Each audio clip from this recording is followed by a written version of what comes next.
All right, let's do it. Yay, let's play and have fun. Thanks for being here. I really appreciate it. Yes, I'm excited.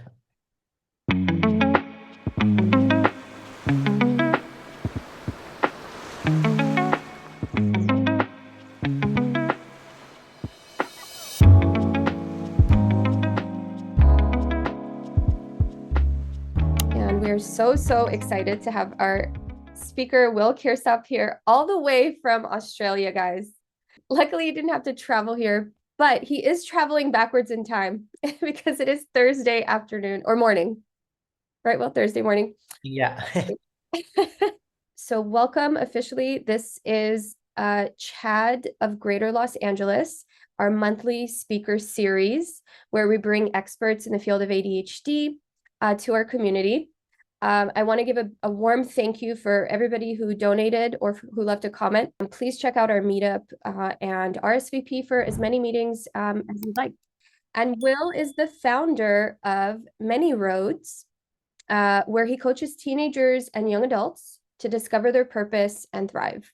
So, what he does in his coaching is he blends evidence based methodologies, behavior and cognitive psychology, appreciative inquiry, and real world strategy to help individuals build confidence and direction for their future. Will has worked with teens from a dozen countries across a broad spectrum, from neurodiverse students to top performers who are competing on the world stage. He holds a commerce degree from the University of Sydney with a psychology degree from Swinburne University. And he's also completed an executive education at UC Berkeley. Will is an avid surfer, a meditator, and lifelong learner. He's passionate about leveraging his professional life experiences to help students navigate purpose, career planning, and well-being. And whether you're a student or you're an adult or you're a parent, we all know that these are transferable ideas and skills that we can all relate to. So our talk today will explore how individuals with ADHD can stay motivated and find purpose, and how the right strategies can help us channel our strengths and our passions into meaningful goals. We'll touch on models like the self-concordant goals, self-determination theory, and other cutting-edge insights. So we're so happy to have you here. So Will has a presentation that he's going to be sharing today with us. You'll see some slides. So thank you for being here again. Will, I'm going to invite you to come on the stage and share your slides. Thank you, everyone.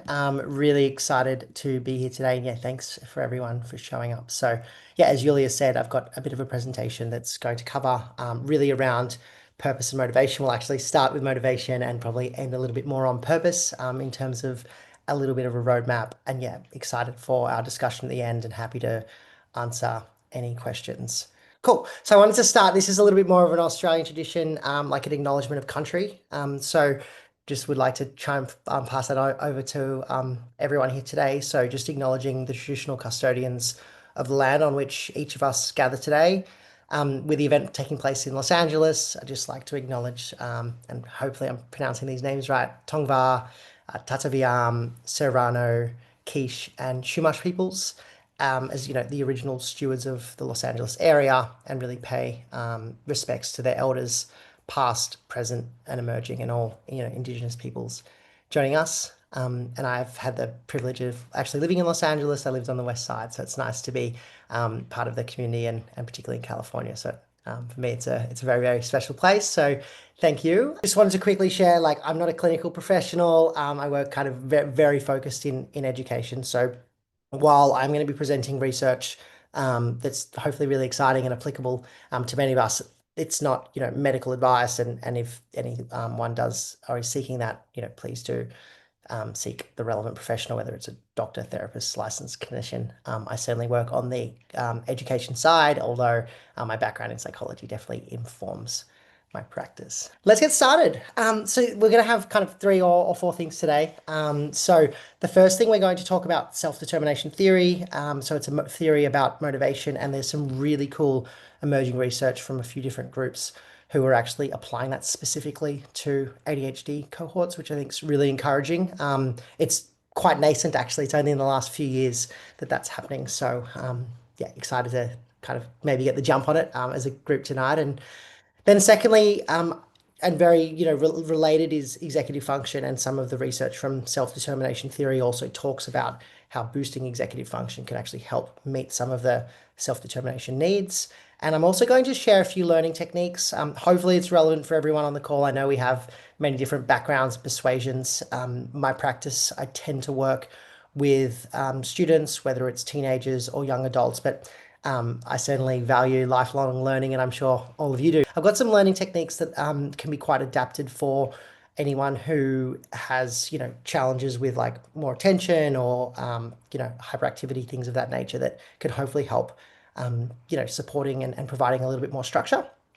And then lastly, we're going to work and talk about the connection with purpose and how we can maybe individually or for those that we care about, think about those things. Cool. So look, I think like why this talk matters and like, what's really important is that like children and adolescents with ADHD have like heightened risks of things like school expulsion, dropout, academic impairment, underperformance, and lower college graduation. So some of those challenges are what individuals with ADHD face. And they really can have, an effect. So being able to curtail them, provide different tactics and strategies for each of us to support ourselves or support other people can be really important. Just from a personal standpoint and why this work is really meaningful to me, I have someone really close to me who grew up with a host of neurodevelopmental challenges, very, severe ADHD, as well as compromised executive function. And I just really saw firsthand how challenging that can be for someone who doesn't quite fit the mold in a very typical education system.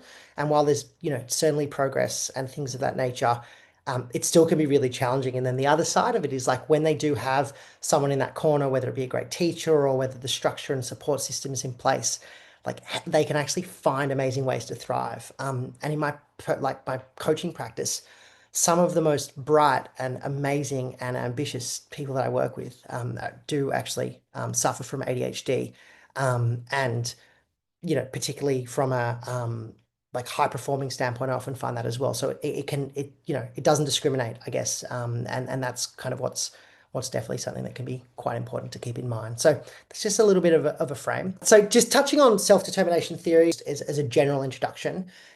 It's quite a well-established psychological framework. It came out in the 80s by Richard Ryan and Edward Deci. And it's quite tied to, as Yulia mentioned at the start, self-concordant goals. So those things kind of come together. Self-concordant goals are, intrinsic goals. And there's a lot of research demonstrating that when we're doing things that we're intrinsically motivated by, we're going to have stronger outcomes, stronger engagement, and follow through. So self-determination theory touches on three core psychological needs that we have. One's autonomy, so, feeling that ownership. Secondly is around competence. So feeling like we can be effective and capable in the things that we're doing and knowing that we're succeeding. And then relatedness, and that's the social kind of connection to others. So that will be a prism, these three different things that we'll talk through and connect to, ADHD and in practice throughout today. And the thing I just love about self-determination theory is it doesn't really like pathologize. It's part of like a, positive psychology or a humanistic psychology where it's actually a tendency towards growth and self-actualization. So I think it's quite a positive framework, and it can really, change, I guess, the perspective, if we'll call it, from focusing on, problems to focusing on growth. So some of the emerging ADHD research, and again, this is all like really new. Like the most recent one is 2022, and because my work's quite informed by a lot of research, like usually papers are up to 10 years old. So a group called Marinsk et al., like a group of researchers a few years ago, really mapped this relationship between ADHD and self-determination theory, and all their paper basically said was like, we need to do more research, and this was 3, maybe 4 years ago in 2022. So it was quite recent. That got built upon in a couple of ways where a second group of researchers, Champ et al., they proposed that an actual theory grounded in self-determination theory to better understand things like motivation, engagement, and self-regulation. And again, that ties into, instead of pathologizing things, it's like thinking about things from a growth aspect across the three facets of autonomy, competence, and relatedness. And then Serrano et al. Had quite a deep dive into this as well, specifically looking at a cohort, of college students and how, effectively, and that the relationship between um, ADHD and executive function, as well as self-determination theory works. So it's effectively saying that, ADHD can have challenges with executive function, and that can impede the ability to meet those three needs from self-determination theory. So that's what we're going to talk about tonight's session. So again, rather than just viewing ADHD as like this, deficit of attention or impulse control, it's actually a response to these unmet needs for autonomy, competence, and connection. And I'm going to provide a few examples shortly. So the ways we can think about it, whether it's for ourselves, anyone we're working with or supporting, is, it's not just actually solely focusing on behavioral control. It's like, how do we create maybe supportive environments that meet those core psychological needs? And this can hopefully actually lead to some of those better behavioral outcomes of things like self-regulation, well-being, and intrinsic motivation. So yeah, just in terms of like the mapping on and some of the challenges people might with ADHD might face, obviously attentiveness and hyperactivity kind of from a definitional standpoint, but Marinsky et al. Kind of found that altered sensitivity to like rewards and punishment. So like a really good example of it, and saying like my practice with teenagers, but anyone really, might be that when you're playing, say, video games or engaging with technology, like we can often see that there's these like high rewards that we're experiencing, and we experience them from like a neuro standpoint with transmitters like dopamine. So that can make it harder for us to, um, regulate that activity and move on to something differently, because the spike for someone experiencing ADHD can be quite higher. And then also Smith and Langberg really just like define how those challenges, and it's quite related, but it can be challenging to delay gratification as well. So if there's something else that needs to get done, whether it's work, school, or something that might not have an immediate impact, that can be quite challenging compared to something that's just a bit more heightened in the present moment. So what that might look like, and if we start with autonomy, right? So people, with ADHD may struggle with things like external control, particularly in like a school environment or possibly a work environment, and then can be that like reactance and resistance. And working towards like environments where there's a bit more freedom, and that maps onto autonomy, can actually be really quite useful. So this is something that might help support motivation and engagement. So again, thinking about it from like a learning standpoint, like a student would be typically like more motivated when they're able to choose the things that they're thinking about or learning. So whether it's a research topic, their own personal project, if it's going through subject selection at whether it's at a high, like a middle school level, a high school level, a college level. Um, and this is even in like a work context as well, when they're able to develop self-concordant goals, if we work with colleagues who have that, rather than like just specifically assigning them. So there is this kind of empowerment piece that can come out. So the more we're able to, empower individuals with ADHD, and I'll get onto the structure in a second in competence, but